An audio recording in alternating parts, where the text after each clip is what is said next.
कौन है जो मेरे क्रोध को भड़काने का प्रयास कर रहा है?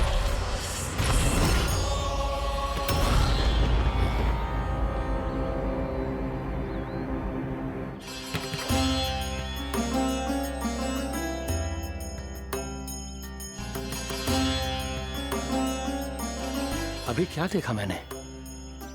किसके पांव थे वो?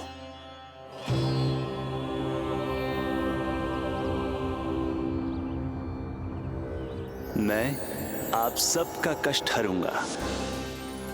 मैं अवश्य अवतार लूंगा। मैं अवश्य अवतार लूंगा श्री कृष्ण के रूप में। श्री कृष्ण के रूप में। श्री कृष्ण के रूप में।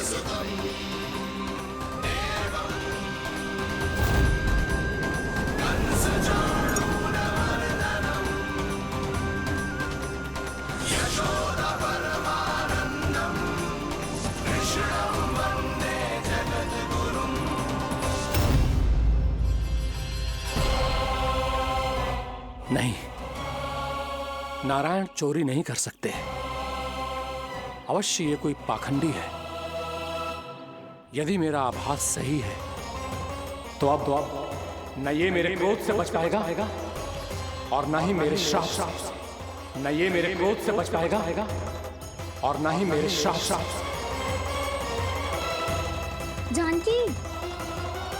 जानकी को मैं ऐसी स्थिति में छोड़ के नहीं जा सकता। क्या हो गो? कछु तो बोल। कछु करना चाहिए मुझे, पर करूं तो क्या? वापस गया तो जानकी और कस्तूरी पकड़ लेगी और मैया के पास ले जाएगी। समय पे घर पे ना पहुंचा तो पकड़ा जाऊंगा। हे नारायण, अब आप ही कोई सहायता करो जी। क्या हो गया जानकी को?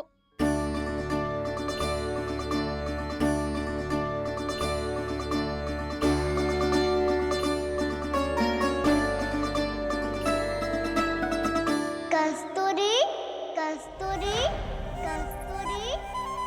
जी मेरा नाम किसने पुकारो? कौन है वहाँ? रानी भाभी, रानी भाभी, तनिक सहायता करो ना। भाभी, जे देखो ना जानकी को क्या हो गया है। जानकी, जानकी, क्या हो गया है? कस्तूरी, तनिक जल लेकर आ। जानकी, क्या हुआ?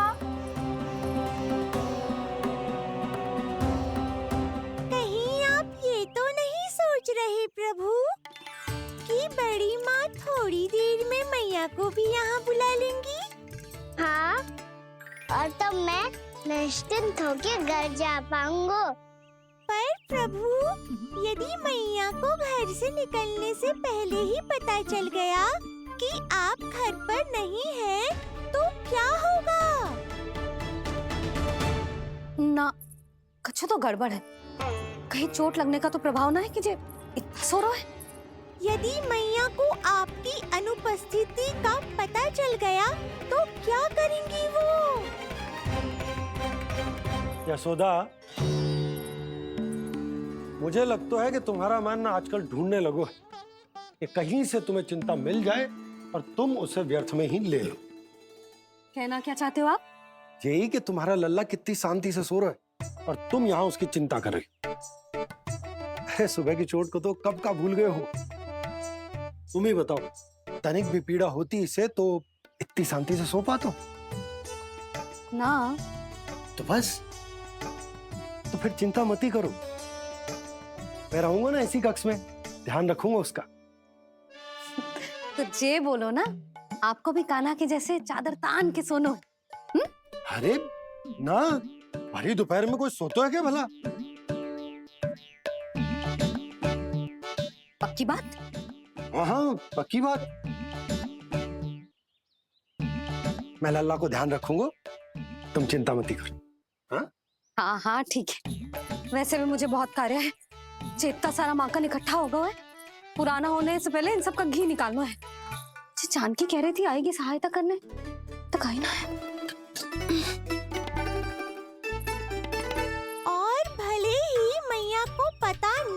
चला हो, पर बाबा तो इस समय प्रतिदिन आपके साथ खेलते हैं। यदि उन्हें पता चल गया तो?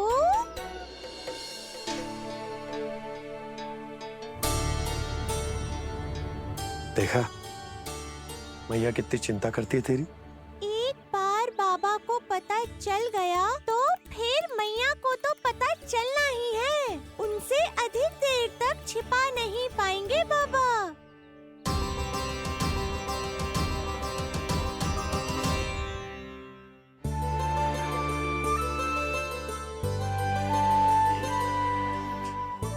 तेरी मैया ने मुझे इतना खिला दियो कि मुझे बड़ी तीव्र नींद आ रही।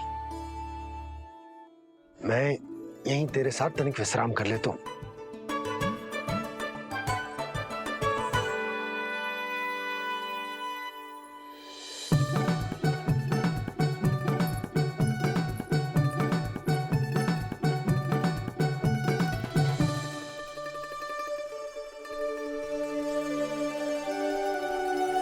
पता था मुझे यही होने वाला है।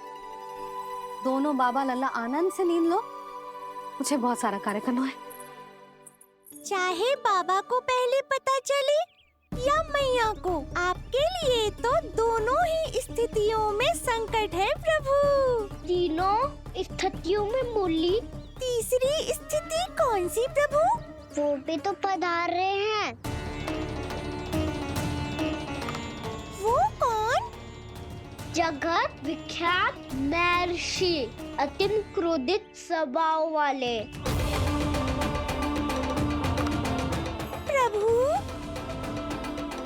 महर्षि दुर्वासा। उनका गुस्सा बहुत खतरनाक है, इतना कि देवराज इंद्र तक नहीं बचे। मेरा ऋषि दुर्वासा का घोर अपमान किया है तुमने देवराज इंद्र। जिस प्रकार से तुमने मेरी वरदान में दी हुई माला को ठुकराया है, उसी प्रकार से तुम्हारा पद तुम्हें ठुकराएगा, और तुम्हारे साथ साथ अन्य सभी देवता भी अपने अपने पदों से नीचे गिरकर श्री विहीन हो जाएंगे। ये मेरा शाप है तुम्हें, ये मेरा शाप है तुम्हें, ये मेरा शाप है तुम्हें।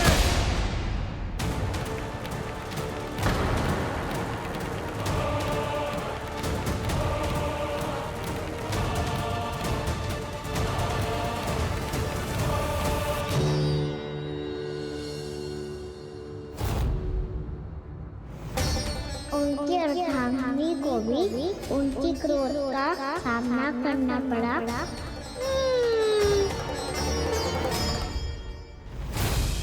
तुमने मेरी आज्ञा का अनादर करके मेरे सम्मान को भस्म कर दिया है कदली। इसलिए मैं तुम्हें श्राप देता हूं कि तुम इसी क्षण भस्म के ढेर में बदल जाओगी।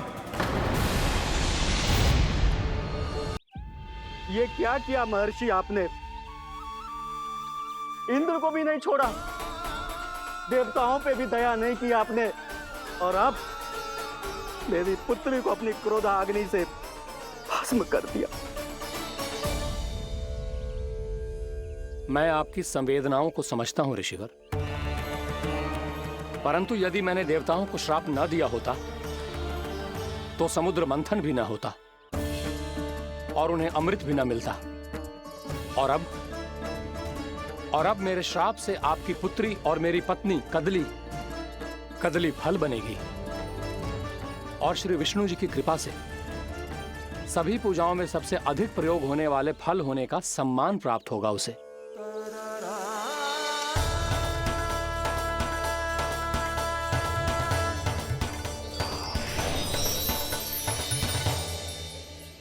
पर इससे आपके क्रोधी प्रवृत्ति को उचित नहीं ठहराया जा सकता।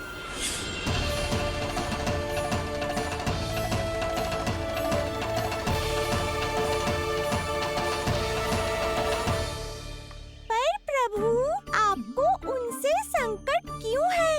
उन्हें थोड़ी ना पता है कि आपने क्या किया है।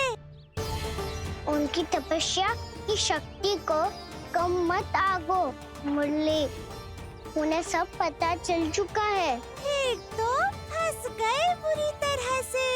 अब केवल भयभीत ही करोगी, कोई उपाय भी सोचाओगी? प्रभु, इससे पहले कि ऋषि दुर्वासा या कोई और घर पहुँचे, आपको घर पहुँचना होगा ताकि मैया किसी और पर विश्वास ही ना करे। तो चलो फिर।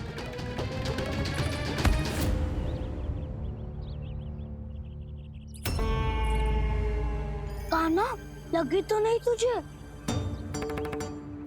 बैग तो ऐसे रहता जैसे पीछे कोई चक्रवात आ रहा हो। चक्रवाती आरो है ताऊ, रोड का चक्रवात।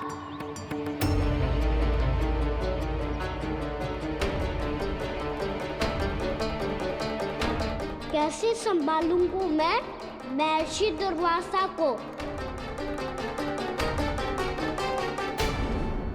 कान्हा, कहाँ खो गया? और ये माखन क्यों लगा है तेरे मुंह पे?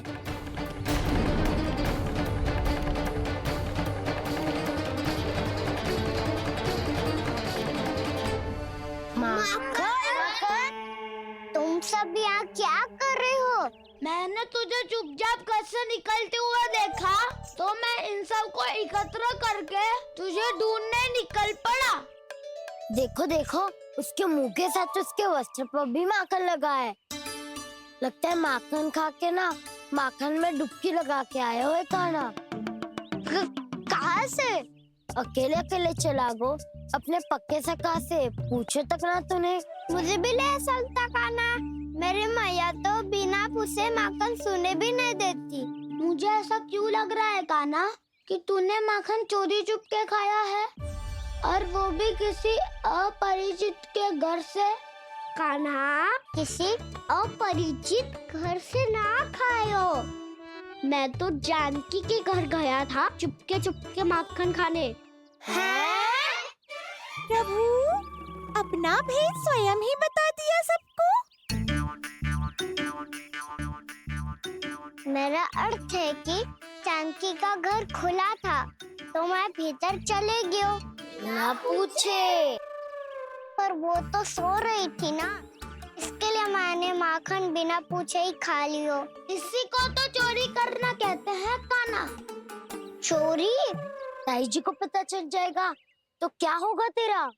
कौन बताएगा मैया को?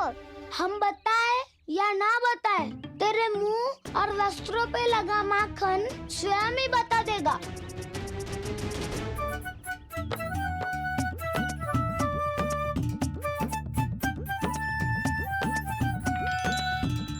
माखन तो आपके वस्त्रों पे भी लगा है दाऊ। ये तो तब लगा होगा जब तुम मुझसे टकराया था। हाँ, मैया तो यही सोचेगी ना कि आप मेरे साथ ही थे। अब बताओ, कौन बताएगा मैया को? वसंता भी ने तो सुना है, ये बताएगा। सोच ले वसंता, मैया को मेरी बुराई सुन के क्रोध आया तो? नाना, मैं ना बताऊंगा। जब तक मुझसे सीधे सीधे प्रश्न ना किए जाए तब तक मैं कुछ ना बताऊंगा। यदि यहाँ सत्यवादी मधुमंगल होता तो वो पक्का बता देता। तब तो अच्छा है वो यहाँ नहीं है। मैं बताऊंगा ताई जी को, क्योंकि मुझे ताई जी ने सब सूचना देने को कहा था। कब? सुबह जब मैं ताई जी को पूजा के फूल देने को गया था। सुन, तेरी आंख के सामने कछु उल्टा सीधा हो या कोई अत्यधिक शरारत करे तो सीधे आके मुझे सूचना दियो, समझ गो? ना बताएगो ना तो मैं कान्हा को बाहर भेजने की आज्ञा वापस ले लूंगी। नाना, आप आगे वापस मत देना, मैं सब बताऊंगा। इसलिए आपको तो ताई जी को बताना पड़ेगा। अर्थात मैया ने आपको बाहर भेजने से पहले ही गुप्तचर की व्यवस्था कर ली थी। मैंने वचन दिया है। मेरी आंखों के सामने कुछ भी उल्टा सीधा हुआ तो मुझे सूचना देनी पड़ेगी। पर तेरी आंखों के सामने कुछ उल्टा सीधा हुआ ही ना, वो बातों में उलझा रखा ना, मुझे बताना चाहिए ना, तो अनुचित होगा बलराम। और सखा को फंसाना अनुचित ना होगा। क्यों दाऊ? ये निर्णय मैं कैसे करूं? तो और कौन करेगा? कीचड़।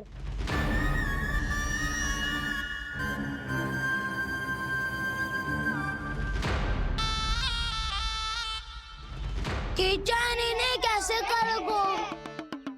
कान्हा और सीता माँ के बीच में कीचड़ फेंको प्रतियोगिता करते हैं। जो जीता सब उसी का ही साथ देंगे। बोलो, स्वीकार है? स्वीकार है। तो मुझे भी स्वीकार है। पर नियम क्या होंगे? जो पहले थक जाएगा उसको हारा हुआ माना जाएगा, या फिर जो 2 बार अपने विरोधी पर कीचड़ फेंक देगा वो जीत जाएगा।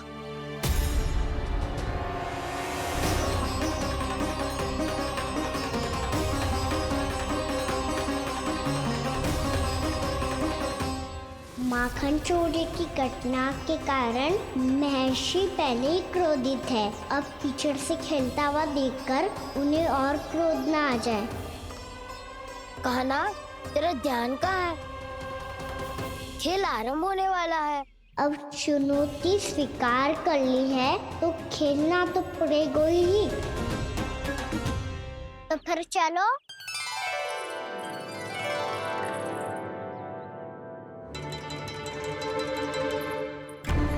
अरे हटो हटो, तनिक धुआं तो जाने दो।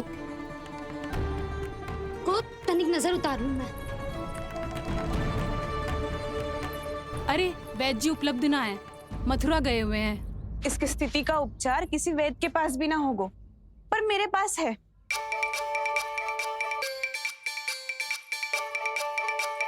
अरे अरे, बस करो ये सब। ये अधिकतर समय यशोदा के साथ ही होती है।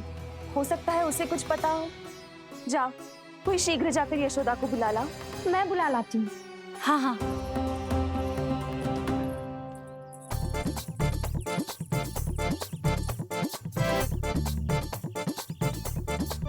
मैं ही बनूंगा निर्णायक।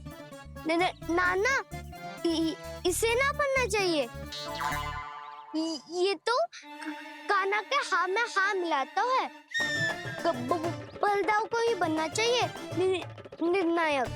हाँ हाँ, बलदाऊ को ही निर्णायक बनना चाहिए।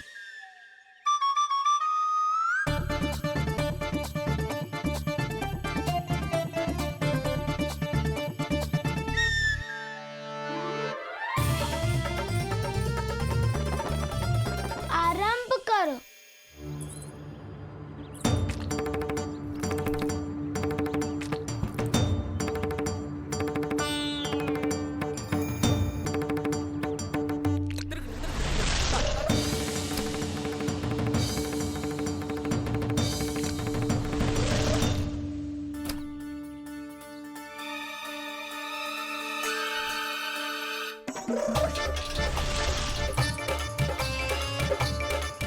वाह, क्या सटीक लगता बेजार सीधा माने। एक बार मैंने भी ऐसे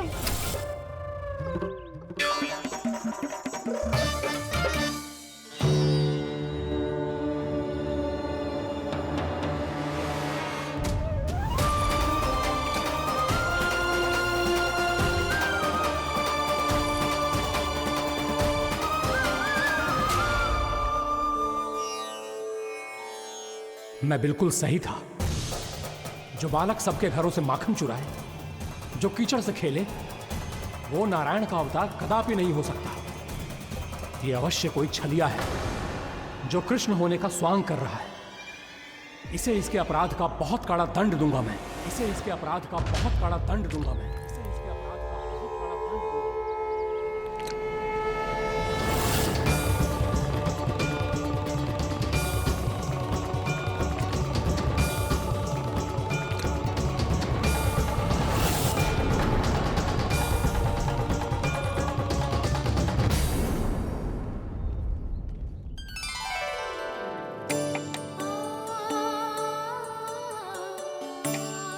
दुखी बनने की सुगंध से दौड़ा चला तो है, जे सोच के कि मैया कछु विशेष बना रही है। बच्चे तो अभी तक सो रहे हैं। बहुत समय हो गया है बिना कछु खाए पिए सो गए। जाके उठाती हूँ।